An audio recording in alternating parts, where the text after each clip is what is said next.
Ang atong Dios kasaligan gayud. Ang iyang gugma dili gayud mulubad. Ug kasaligan gayud siya nga mutuman sa tanan nga ganti nga iyang gisaad sa matag usa kanato. Deuteronomio 7 versikulo 9. Makasalig kamo nga ang Ginoo nga inyong Dios, Dios gayud. Kasaligan sa pagtuman sa kasabutan ug walay paglubad. Ang iyang gugma niadtong dili maihap nga kaliwatan nga nahigugma kaniya ug nagtuman sa iyang sugo. Igsuon kitang tanan nga mga anak sa Dios, kitang tanan nga mga katawhan sa Dios, nasayod na gayud kung unsa ang sugo sa Ginoo sa matag usa kanato. Kung unsa ang kabubuton sa Ginoo sa matag usa kanato.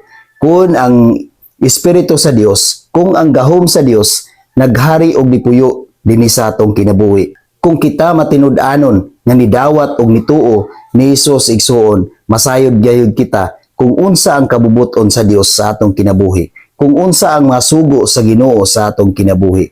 Igsuon atong hinumduman nga ang Ginoo nga atong gialagaran, Dios gayud. Kasaligan ang iyang gugma walay paglubad, mulungtad ang Ginoo nga ato ang gialagaran hangtod sa kahangturan igsuon. Dili gayud kini sama dinhi sa kalibutan nga dili mulungtad. Dili kini sama sa mga butang atong nakita dinhi sa kalibutan nga dili gayud mulungtad.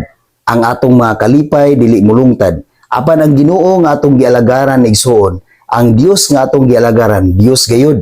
Matinud-anon nga mutuman sa tanan. Matinud-anon nga muhatag sa atong mga panginahanglanon. Matinud-anon nga muhatag sa kusog nga atong gikinahanglan. Matinud-anon sa tanan nga mutuman kung unsa ang iyang saad sa matag usa kanato. Ug sa kanunay igsuon, dili man ta perfecto, apan maningkamot gyud kita nga ang Dios mahimuot kanato. Atong isalig ug iampo ang tanan sa Ginoo igsuon, tungod kay matuman gayud nato ang tanan. Makabuhat gayud kita og maayo, makasulti gayud kita og maayo ngadto sa tong isig katao ug labaw na gayud ngadto sa Ginoo.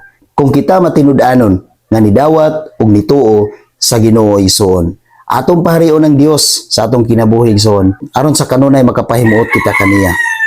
Atong hinumduman sa kanunay igsoon sa atong pagkinabuhi dinhi sa kalibutan sa matag adlaw nga ang Dios kasaligan ug ang iyang gugma wala gayoy paglubad. Amen. God bless sa tanan.